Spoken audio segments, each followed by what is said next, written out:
pues bienvenidos a todos, un saludo fraternal.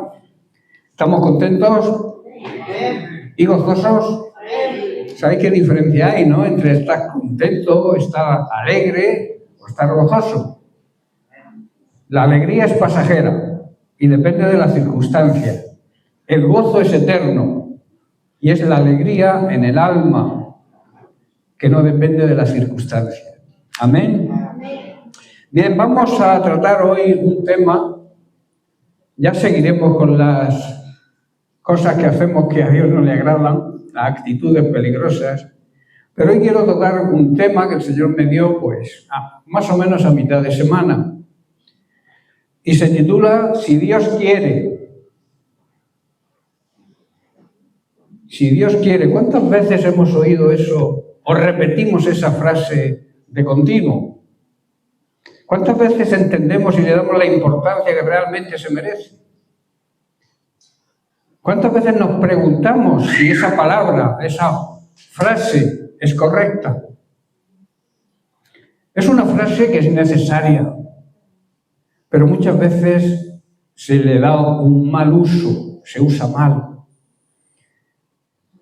El estudio lo vamos a basar en la carta de Santiago, capítulo 4, y vamos a leer los versículos del 13 al 17, donde dice: Vamos ahora, los que decís, hoy y mañana iremos a tal ciudad, y estaremos allá un año, traficaremos y ganaremos, cuando no sabéis lo que será mañana. Palabra clave e importante. ¿Quién sabe lo que va a ocurrir mañana? Porque ¿qué es vuestra vida? Ciertamente es como una neblina que aparece por un poco de tiempo y luego se desvanece. En lugar de lo cual deberíais decir, si el Señor quiere, viviremos y haremos esto o haremos aquello. Pero ahora os jactáis en vuestras soberbias. Toda jactancia semejante es mala. Y el versículo 17, y al que sabe hacer lo bueno y no lo hace, le es pecado. Repito, hay expresiones cristianas que se han quedado en nuestros labios, pero no siempre nacen de nuestro corazón. Una de ellas es la conocida frase, si Dios quiere. Muchos la repiten automáticamente. Otros la usan como una excusa. Otros quizá como un mantra o una superstición. Y otros como resignación. Pero la Biblia le da a estas palabras un peso espiritual enorme. Santiago nos recuerda que no sabemos lo que será mañana, ¿verdad? Eso es imposible saberlo. No sabemos ni siquiera si va a llover, aunque esté nublado. Porque a veces está nublado y no llueve, ¿verdad? Se dan muchas veces esos casos. Por eso Santiago nos recuerda que no sabemos lo que será mañana. Y nos mueve a reconocer que vivimos por la voluntad divina, por la voluntad de Dios, no por nuestras fuerzas, por nuestra inteligencia o sabiduría, o por nuestros planes. Vamos a estudiar 4 puntos sobre este tema. El primero, el fundamento bíblico de esta frase. En segundo lugar, los errores comunes al usarla. En tercer lugar, lo que realmente significa decir si Dios quiere. Y en cuarto lugar, cómo vivir diariamente bajo esta verdad. Punto 1. El fundamento bíblico de la frase si Dios quiere. Santiago dice, no sabéis lo que será mañana, en lugar de lo cual deberíais decir si el Señor quiere, viviremos. Si el Señor no quiere, no viviremos. Y haremos esto, si Dios quiere, lo haremos, y si no, no lo haremos. O aquello. Aquí hay 3 verdades profundas y fundamentales. Primero, no conocemos el mañana. Podemos prever, podemos planificar, podemos imaginar cosas para el futuro, pero nunca podremos controlar.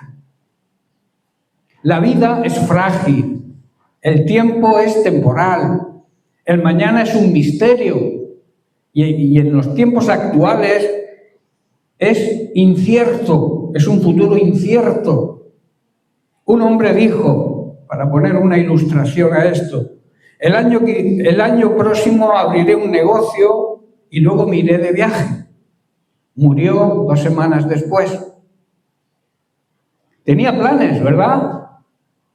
Pero no tenía tiempo. Su tiempo estaba y está, el tuyo y el mío, en las manos de Dios. En segundo lugar, vivimos porque Dios lo quiere. La frase bíblica exacta es, si el Señor quiere, viviremos. Antes de hacer planes, debemos admitir que la vida misma es un préstamo de Dios. Es algo que Dios nos presta. En tercer lugar, todo se sostiene por su voluntad. No hacemos nada por suerte, como algunos, ahora nos deseamos suerte, que te vaya bien, que tengas suerte. La vida cristiana no se basa en la suerte, se basa en la gracia de Dios. Tampoco es magia. Ahora se habla mucho de la magia de la Navidad. ¿Qué magia de Navidad y qué narices?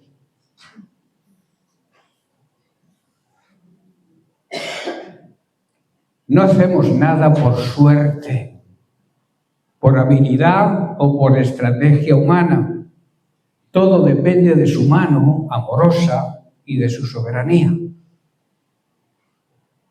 El segundo error es que cometen muchos cristianos con esta frase. Cometen graves errores muchos cristianos. Y yo tengo que reconocer que algunas veces también lo he cometido. En primer lugar, esa frase la usan como una coartada espiritual para no comprometerse. ¿Vendrás mañana al culto? Si Dios quiere. ¿Cumplirás tu ministerio? Si Dios quiere. Pero la Biblia ya revela que Dios quiere, ¿verdad? Dios te ordena, quiere que te congregues. Quiere que ores. Quiere que sirvas. Quiere que le adoremos y que le obedezcamos. Es hipocresía espiritual usar la voluntad de Dios como excusa para nuestra apatía espiritual. Cuando tú dices si quieres en este sentido, estás dejándole la decisión tuya, le estás echando la culpa a Dios. Vendrás al culto si Dios quiere. Si no voy al culto es porque Dios no quiere. Y en realidad porque tú no quieres. Y dejas tu decisión, tu responsabilidad, usas a Dios como coartada. Si no voy al culto, si no ejerzo mi ministerio es porque Dios no quiere. Cuando hemos visto que Dios sí quiere. La segunda lo usan para bendecir decisiones carnales que nosotros ya hemos tomado y queremos que Dios firme la bendición. Algunos dicen, me meteré en este negocio si Dios quiere, pero no oran antes. No buscan consejo, no consultan la palabra de Dios si ese negocio que vas a emprender está de acuerdo a su voluntad. Pero dice, si Dios quiere. Es decir, primero decido y luego espero que Dios firme mi proyecto, mi decisión. Esto no es dependencia, esto es orgullo religioso. Otro error que se comete, usan esta frase desde el fanatismo y no desde la fe, como si Dios fuera un obstáculo. Bueno, si Dios quiere, pero yo creo que no quiere. Dios no quiere que vivamos en derrota, sino confiados. Por eso decir si Dios quiere debe ser un gozo. no resignación. Si Dios quiere. Sí, Dios quiere. Hay que hacer una pausa entre sí y quiere. Decir, sí, yo sé que Dios quiere. Eso nace del corazón, no de la boca, simplemente. También la repiten como una muletilla religiosa, como muchas otras. Dios te bendiga. Amén. Gloria a Dios. Muletillas religiosas si no salen realmente del corazón. Se dicen sin pensar y no se sienten. Por eso cuando digas Dios te bendiga, dilo desde lo más profundo de tu ser, que tu deseo sea que Dios bendiga a esa persona que tú le estás diciendo que Dios te bendiga. Y no lo uses como una muletilla para que vean que eres cristiano. Cuando tú digas amén, que significa estoy de acuerdo, que sea verdad, que estés de acuerdo. Y cuando digas gloria a Dios, que sepas y entiendas que la gloria siempre es para Él, nunca para nosotros. Jesús advirtió y nos sigue advirtiendo contra las vanas repeticiones. En Mateo capítulo 6, verso 7 dice, y orando no uséis vanas, inútiles repeticiones, como hacen los gentiles, que piensan que por su palabrería serán oídos. ¿Cuántas veces oramos y repetimos y queremos adornar las frases que oramos para impresionar al que tenemos al lado? Eso es hipocresía también espiritual. Claro, si es uno nuevo que te oye orar con esa elocuencia, con ese tiempo que usas, te alargas y te alargas y te alargas, los que están al lado incluso se pueden dormir. Esa persona nueva no se atreve a orar porque dice, ¿cómo lo voy a hacer yo como lo está haciendo esta persona? Limitamos. Por eso, cuando haya gente nueva en la oración, vamos a ser sinceros con la oración. A Dios no hay que repetirle las cosas. Dios no está sordo. Dios te oye la primera vez que se lo pide. ¿Para qué se lo pide 4 veces en la misma oración? No uséis vanas repeticiones. No lo digo yo, lo está diciendo Cristo. Lo peligroso no es decir la frase, sino decirla sin corazón, sin alma, como un mantra, como un amuleto. Vamos a ver el verdadero significado de si Dios quiere. Primero es someter nuestra voluntad a la voluntad de Dios. Jesús oró en Getsemaní, no se haga mi voluntad, sino la tuya, la que tú quieres, no la mía. Decir si Dios quiere es también confesar, reconocer, aceptar que Dios sabe más que yo y quiero hacer su voluntad porque es mejor que la mía. Estoy de acuerdo con su voluntad, significa si Dios quiere. Sí, Dios quiere y estoy de acuerdo con su voluntad. Es reconocer que toda decisión debe pasar por su dirección. El cristiano verdadero no ora para que Dios bendiga lo que ya ha decidido, sino para decidir solamente lo que Dios bendice. Porque si no, no te va a bendecir lo que emprendas. Vas a tener el mismo apoyo que tiene cualquier persona que no cree, porque has hecho algo que no esté de acuerdo a su voluntad y Dios no lo va a bendecir, por mucho cristiano que te llames. También es descansar en su soberanía, en su autoridad.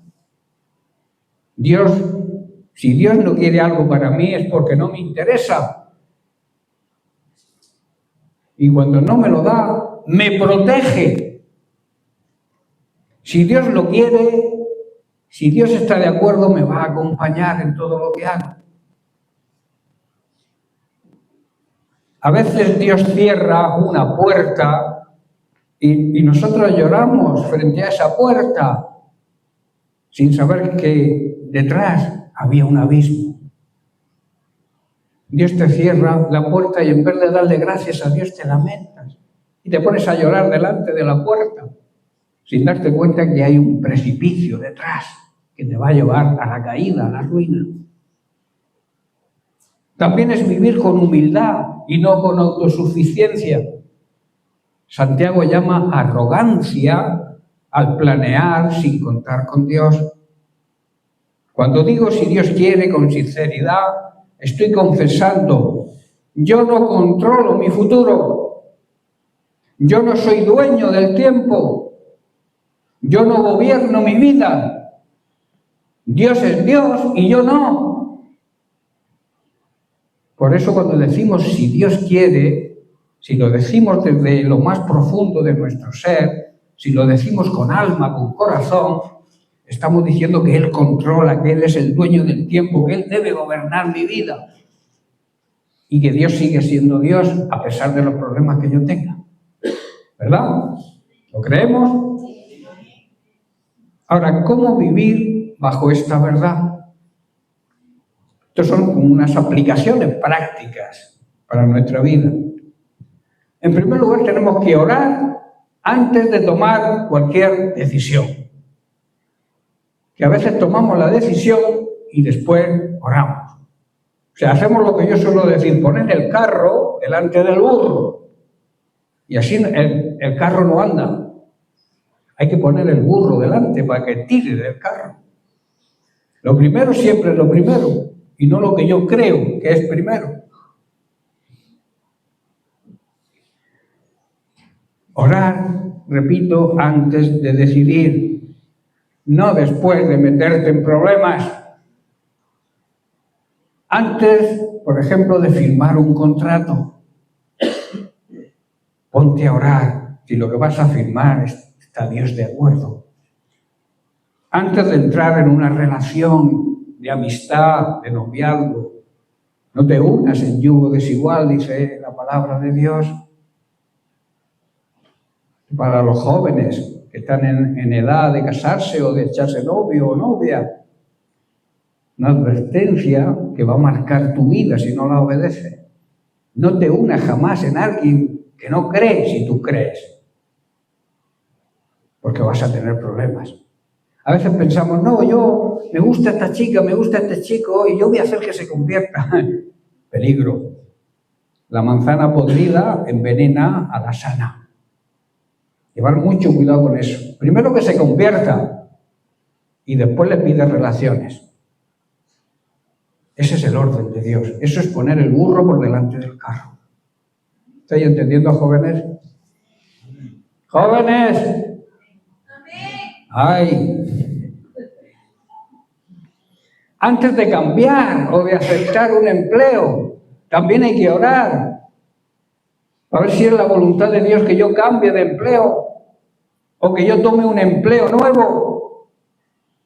Si me va a apartar de la presencia de Dios, si me va a apartar de Dios, no quiero ese empleo. ¿Cuántas personas hoy no vienen a la iglesia porque están trabajando? Va a venir el Señor y las va a pillar trabajando. Porque hay que comer. Porque hay que vivir. La Biblia enseña que si tienes lo suficiente, ¿para qué quieres más? Muchos trabajan para acumular riquezas. Tienen lo necesario, pero siguen trabajando. ¿Por qué? Porque quieren más. Escuchar bien, y la ambición nunca se sacia.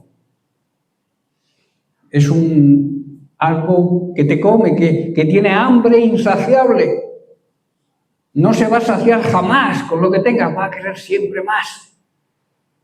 Y eso te va a llevar al apartamiento de Dios. Por eso la palabra de Dios dice, busca el reino de Dios en primer lugar. Busca a que el reino de Dios avance, que el reino de Dios crezca y se manifieste en tu hogar, en tu familia, en tu trabajo. Y Dios te va a bendecir, te va a proveer de tu necesidad. que a veces lo que queremos es más de nuestra necesidad. Pero yo te digo algo, te va a sobrar dinero. Cuando partas de esta vida, seguro que tienes dinero. Y eso es un dinero que te ha sobrado, ¿verdad? Por eso la palabra de Dios es tan clara, es tan preciosa, que si la llegáramos a entender y obedecer, viviríamos una vida de gozo, de alegría plena, no esa vida de ansiedad, de estrés, del vecino se compró un coche y el mío tiene 4 años y yo quiero uno nuevo. Todo eso nos conduce a un estrés, a depresiones, porque no podemos, porque no tenemos y queremos. Y entonces nos aumentamos el trabajo. Y recuerda bien, cuando llegues arriba, Dios no te va a preguntar cuántas horas extraordinarias echaste de trabajo. Te va a preguntar, ¿qué has hecho con mi mandato de hacer que el reino de Dios avance? Porque todos aquí tenemos una obligación, tenemos un gran compromiso, una gran comisión, un trabajo que hacer. Y a veces el trabajo del mundo evita que trabajemos para el Señor. Convertimos, como estudiamos hace semanas, el trabajo en un ídolo. Es el nuevo becerro de oro. Antes de asumir un compromiso, o sea, del tipo que sea, también tenemos que orar. La oración tiene que ir siempre por delante. Busca el rostro del Señor, no su aprobación a posteriori. O sea, Dios jamás va a actuar así. Dios jamás va a bendecir algo que no le consultes. Tenlo por seguro. Busca primero la voluntad de Dios y Él te va a mostrar cuál es su voluntad. En segundo lugar tenemos planificar. Sí se puede planificar, sí podemos hacer planes, pero poner esos planes, ponerlos en las manos de Dios.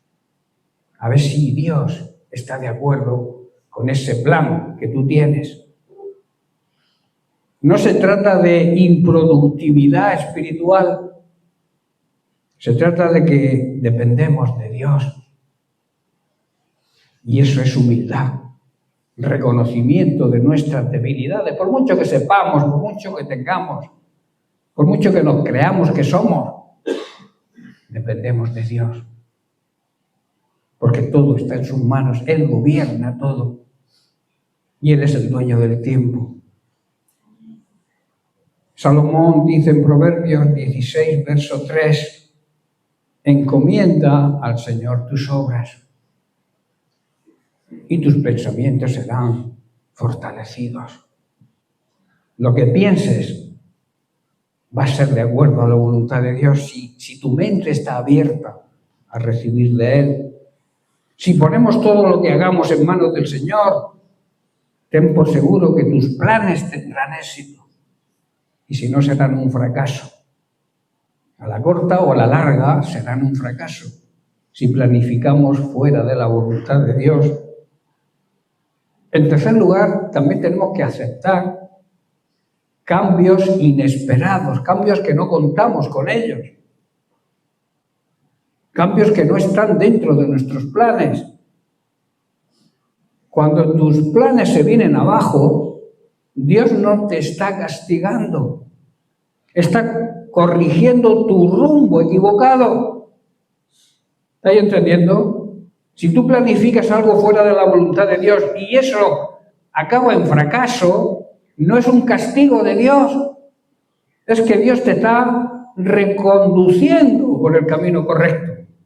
Es lo que hace un GPS cuando te equivocas y tomas una dirección contraria a la que le has marcado. Te dice, cambia de dirección. Pues es lo que hace Dios cuando tus planes que están fuera de su voluntad se vienen abajo. Está corrigiendo, repito, tu rumbo. Otras veces te está protegiendo, te está guardando.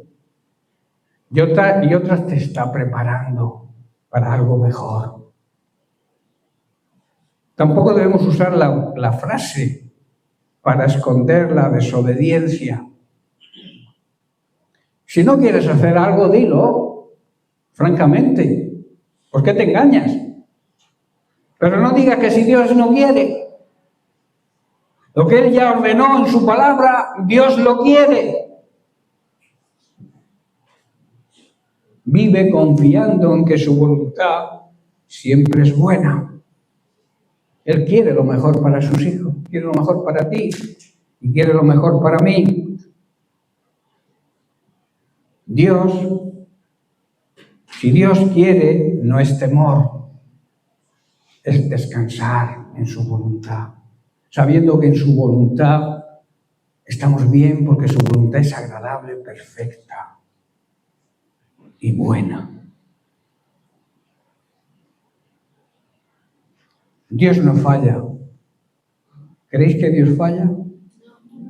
¿Creéis que Dios se equivoca? ¿Creéis que Dios improvisa?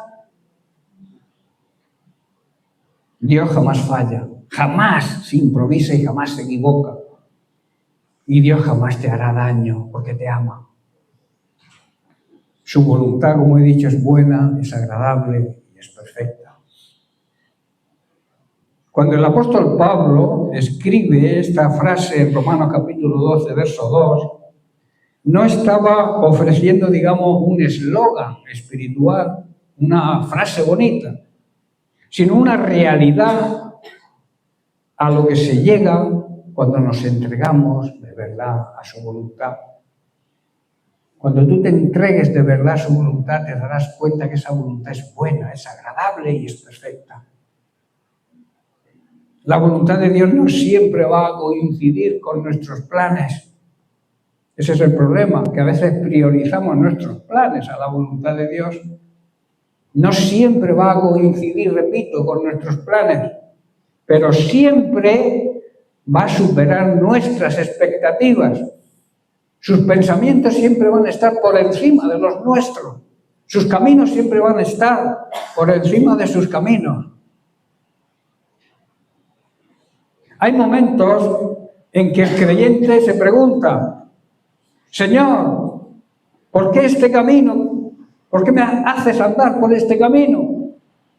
O incluso, ¿cómo puedo hacer algo yo bueno detrás de todo esto que me está pasando? ¿Cómo puedo yo reaccionar positivamente a los problemas que tengo? Y precisamente es justamente en ese momento, en la incertidumbre, donde la voluntad de Dios comienza a revelarse como buena. ¿Estáis entendiendo? ¿Me seguís? Que poca gente me sigue y me entiende. Repito, en el momento de más duda, de más incertidumbre, es donde la voluntad de Dios comienza a revelarse que es buena. No porque la situación sea fácil, sino porque Dios nunca obra para destruir, sino para formarnos. Él es un Padre que pule, corrige, dirige y nos edifica. Pero a veces la corrección duele, la disciplina duele, pero es para corregirnos, es para ayudarnos a crecer, es para que nuestro carácter se parezca cada vez más al carácter de Cristo, que fue experto en sufrimiento. En una traducción actual dice que fue el campeón del sufrimiento. Y nosotros no queremos sufrir. Hay una secta por ahí que se llama Para de Sufrir. A Jesús nadie le impidió el sufrimiento y Él fue al sufrimiento por iniciativa propia, por amor a ti y por amor a mí. Y si yo sufro por Él, estoy demostrando que creo en Él.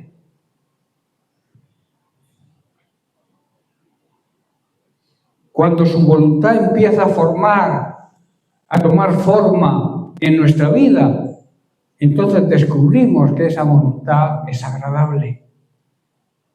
No porque siempre nos agrade desde el principio, sino porque el Espíritu Santo va a producir en nosotros alegría, gozo, paz, deleite, disfrute de su palabra. El gusto por lo eterno, el saborear lo eterno, por aquello que permanece, por lo que tiene peso de gloria.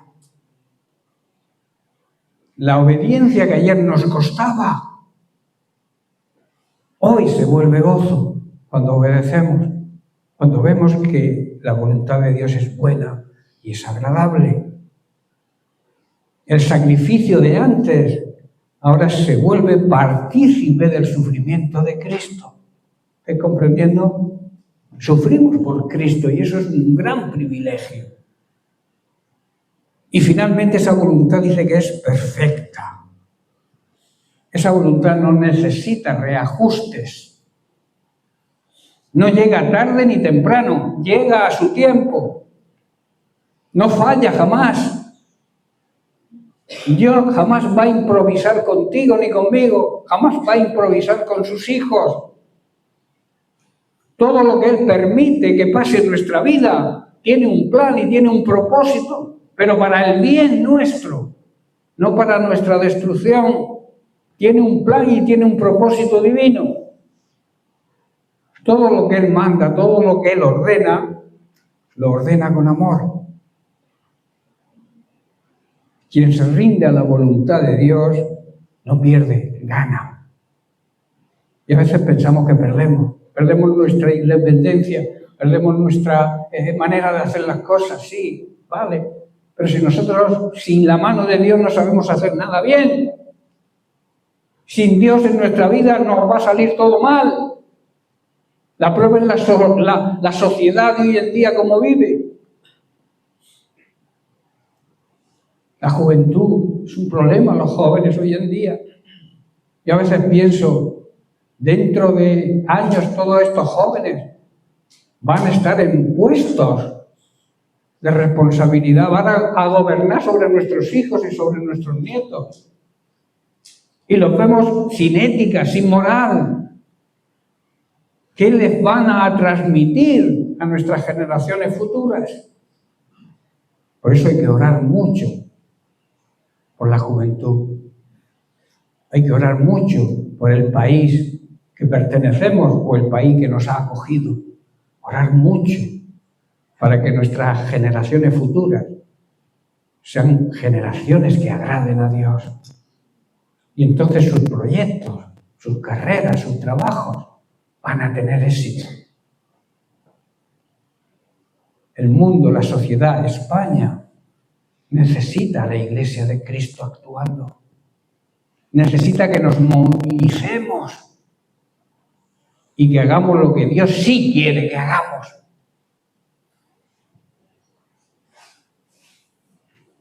Por eso repito, quien se rinde a la voluntad de Dios jamás pierde y siempre gana. Gana dirección, gana paz, la paz verdadera, esa paz que nace de sentirnos perdonados por Dios, esa paz que no desaparece aunque los problemas y las circunstancias nos agobien. Es la paz que produce la reconciliación con Dios que trajo Jesucristo. Y todo lo que Él manda y ordena, lo manda y lo ordena con amor. O sea, porque nos ama. Quiere lo mejor para nosotros y por eso nos dice cómo tenemos que hacer las cosas. Y en nosotros está obedecer o desobedecer. Si tú quieres que las cosas te vayan bien, ponlas en las manos del Señor. Obedece su palabra. Sigue la guía del Espíritu Santo. No des ningún paso hacia adelante sin consultarle a nuestro Dios. Porque si no nos equivocaremos, seguro. Allí donde antes había ansiedad, comienza a nacer la fe y la plena confianza en nuestro Padre Celestial. Donde antes había temor, aparece la certeza de que la mano del Señor nos guía por sendas que Él ya ha visto y ha previsto desde la eternidad para nosotros. Si te sales de esa dirección, no es por culpa de Dios. Él tiene una meta, una dirección, un camino para tu vida. pero te da el libre albedrío de decidir si lo quieres seguir o te quieres apartar. El consejo divino y mi consejo pastoral es que sigamos el camino que Dios nos marca y nuestros proyectos tendrán éxito. Hoy es un buen día para decirle al Señor, esto es de aplicación, podríamos aplicarlo y estas palabras ponerlas en nuestra boca. Padre, haz tu voluntad en mí, no la que yo pudiera imaginar, sino la que tú preparaste para mí y para mi bien. ¿Por qué no nos ponemos de pie y repetimos esta frase? Padre, haz tu voluntad en mí, no la que yo pudiera imaginar, sino la que tú ya preparaste para mí bien. Amén. Al dar este paso, el corazón descubre, podéis sentar, que el Dios que guía, que el Dios que nos guía también nos sostiene, que el Dios que manda también nos acompaña, nos da su gracia para poder obedecer, y que el Dios que llama tiene planes y propósitos para ti y tiene poder para que esos planes y esos propósitos se cumplan. Créelo. Por eso la frase, si Dios quiere, no debe ser un amuleto. No podemos decirlo como una fórmula o como algo que tradicionalmente hacemos, ni tampoco una excusa. Esa frase es la expresión de un corazón rendido a la voluntad de Dios, confiando en su soberanía, humilde ante su dominio y descansando en su amor. Dios no quiere que la repitas automáticamente. Si quiere, a partir de ahora, olvídate de esa frase. Si Dios quiere, como un amuleto o como una frase, un mantra.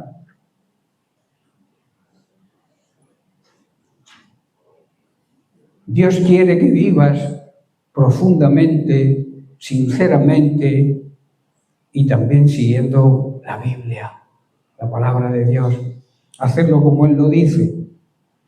Que cada decisión, que cada proyecto y que cada paso esté marcado por esa misma actitud. Señor, que no se haga mi voluntad, lo que nos enseñó Jesús en Getsemaní, sino la tuya, porque tu voluntad va a ser siempre mejor que la mía. Esa debe ser la actitud de nuestra vida cuando decimos, si Dios quiere. En Lucas 22, verso 42, vemos a Jesús orando al Padre precisamente, no se haga mi voluntad, sino la tuya. Cuando Jesús pronuncia estas palabras en Getsemaní, no lo hace desde la calma, ¿verdad? No está sentado en un sofá, sino desde la angustia más profunda. Dice que de su rostro caía sudor en forma de sangre, y eso demuestra angustia. Pero él ahí, en esa angustia, declara, Padre, que no se haga mi voluntad sino la tuya. No estaba cómodamente, ¿verdad? Estaba pasando problemas, sabía lo que le venía. Y por eso dice, aparta de mí este mal trago que tengo que pasar. Pero no se haga tu voluntad sino la mía. Tremendo si pudiéramos decir nosotros eso, ¿verdad? Tenemos que imitar al Maestro, y si el Maestro lo dijo y tuvo un gran resultado, ¿verdad? ¿Qué hubiera pasado si se hubiera negado Jesús? Tú y yo estaríamos perdidos. Pero Él miraba más allá de su sufrimiento. Él veía el sufrimiento suyo como un gozo, porque nos veía a ti y a mí convertidos a Él, y a miles de personas que lo aceptan. El Hijo Eterno, la segunda persona de la Trinidad, que había caminado siempre en comunión con el Padre y con el Espíritu Santo, siente ahora el peso del pecado que está a punto de caer sobre él. Por eso sudaba sangre por tu pecado y por el mío, que iba a caer sobre él. Y aún así, en medio de esa tensión que parte el alma, dice: Padre, no se haga mi voluntad, sino la tuya. Aquí encontramos la esencia misma de la vida cristiana. El lugar donde nuestra voluntad inquieta y limitada se rinde ante la perfecta voluntad de Dios. Muchos de nosotros oramos para que Dios cambie las circunstancias. Jesús, en cambio, ora para que Él sea fiel al propósito del Padre en medio de las circunstancias. Aunque las circunstancias no cambien, estén ahí, tenemos que tener la misma actitud que tuvo Jesús, rendir nuestra voluntad a la voluntad del Padre. Qué lección tan grande nos da Jesús, ¿verdad? La verdadera paz no viene de que Dios haga lo que queremos, sino de que nosotros aceptemos y hagamos lo que Él quiere. Ahí es cuando nos viene la verdadera paz. Pero escucha bien, Jesús no reprende con una actitud de hacer daño. Jesús no reprime ahí su dolor. No es una rendición resignada, sino una confianza plena en la voluntad del Padre. Él abre su corazón, expresa su agonía y luego se abandona en los brazos del Padre. Así también nosotros, Dios no te va a pedir un silencio forzado, sino una sinceridad rendida a Él. Quizá hoy tú estés en tu propio Getsemaní, estés atravesando circunstancias difíciles. Quizá estés en un proceso que no entiendas, una puerta que no se abre, un trabajo que no sale, una noche que parece interminable, no puedo dormir. Tal vez has orado diciendo: Señor, cambia esto, y no has visto cambio todavía. En esos momentos, la oración de Jesús se convierte en un camino a seguir para nosotros. Cuando estemos en todo este tipo de situaciones: Padre, si quieres, pasa de mí esta copa, ese mal trago, pero no se haga tu voluntad, repito, sino la tuya. No es una renuncia a los deseos humanos, sino la proclamación de la voluntad del Padre, que es mejor, más alta, más sabia, incluso cuando nos duele. Y recuerda, la voluntad del Padre, la cual Jesús aceptó en Getsemaní, fue la misma voluntad que después le levantó glorioso al tercer día.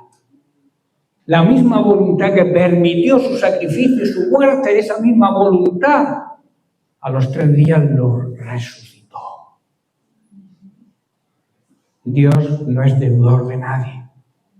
Si tú haces las cosas como Él las ordena, el Señor te va a resucitar a una nueva vida. Y te va a levantar. No sé si al tercer día o al cuarto, pero al final te va a levantar si andas en su voluntad. La obediencia, escucha bien, jamás va a terminar en la tumba. Siempre termina en resurrección. Por eso saber no basta. Cuando el saber no basta y hay que obedecer, Santiago en el versículo 17 nos dice: al que sabe hacer el bien y no lo hace, ¿qué ocurre? Que está pecando. Este versículo es un ejemplo que muestra con claridad lo que somos. No habla de grandes pecados ni de caídas escandalosas. habla de algo más silencioso, más íntimo, pero quizá más peligroso. El bien que dejamos de hacer. Quizás sea más peligroso que cualquier otro pecado. A veces imaginamos el pecado como una lista de prohibiciones, algo que evitamos quizá con cierta facilidad. Santiago nos recuerda que también pecamos cuando callamos, cuando deberíamos hablar. Cuando nos quedamos quietos, donde tenemos que movernos. Cuando postergamos lo que Dios nos ha mostrado claramente, el paso que debemos seguir, y lo vamos aplazando. Eso es pecado. Fíjate en el texto que dice, el que sabe. Es decir, Dios no nos juzga por lo que ignoramos, sino por lo que ya sabemos. Por eso dice el que sabe. Nosotros sabemos, ¿verdad? Sabemos qué tenemos que hacer. La pregunta es, ¿lo hacemos? Ese perdón que debemos dar o pedir según toque. Esa reconciliación que quizá estamos evitando. Esa ayuda que prometimos y que no cumplimos. Esa palabra de fe que podría haber levantado a alguien, pero que dejamos guardada por miedo o por comodidad. Muchas veces no es lo malo lo que frena la obra de Dios, sino la indiferencia. Es decir, me da igual que otro lo haga. Yo no estoy preparado. Este versículo no es para condenarnos, hermanos, sino para que despertemos. Es como si el Señor nos dijera hoy, yo ya puse en tu corazón lo que debes hacer. Da el paso, no esperes más, hazlo. Y aquí aparece la gracia, hermanos. Si no, no aparece, si no hacemos lo que debemos hacer, la gracia está ahí, pero simbólicamente. Dios no solo señala el bien que debemos hacer, sino que nos da la fuerza para hacerlo. La gracia de Dios nos acompaña si tú estás decidido a hacer lo que debes hacer. Lo que Él pide, Él lo capacita. Lo que Él revela, Él lo va a sostener. Lo que Él manda, Él te va a acompañar. Tal vez hoy Dios ya te ha mostrado su próximo paso, el próximo paso que debes dar. Y ya estoy terminando. Una llamada quizás que tienes que hacer a alguien. Un abrazo a alguna persona. Un acto de servicio. Una decisión que sabes que honra a Cristo. Tal vez el Espíritu Santo ya ha hablado y quizás te esté hablando en esta mañana. Obra según marca la palabra de Dios. Ahora te toca obedecer. Haz lo bueno hoy, no mañana. Porque cada vez que obedecemos, Cristo se va formando un poco más en nosotros. Que hoy podamos orar de esta manera. Señor, aquí está mi miedo, mis temores, mi plan, mi sueño. Pero sobre todo aquí estoy yo. Haz tu voluntad en mí y dame la gracia de confiar incluso cuando no entienda cuál es tu plan, pero yo lo voy a seguir a rajatabla. Ten por seguro que el Padre que escuchó a Jesús en Getsemaní te escuchará también a ti. No es decir, y concluyo, si Dios quiere. Es decir, sí, Dios quiere, buscando siempre su voluntad. ¿Amén? Bien, pues que Dios le bendiga. La semana que viene hablaremos de otro tema.